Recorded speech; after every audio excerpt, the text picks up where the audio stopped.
Ilang beses mo bang pinili ang iba bago mo naisip piliin ang sarili mo? Ilang beses mong inayos ang mga bagay na hindi naman ikaw ang sumira?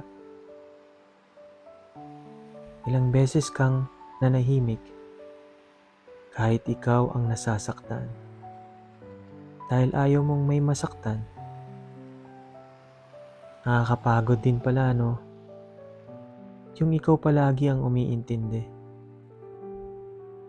Ikaw palagi ang nag-a-adjust. Ikaw palagi ang unang bumibitaw. Para lang matapos ang gulo. Hanggang sa isang araw, napagod ka na.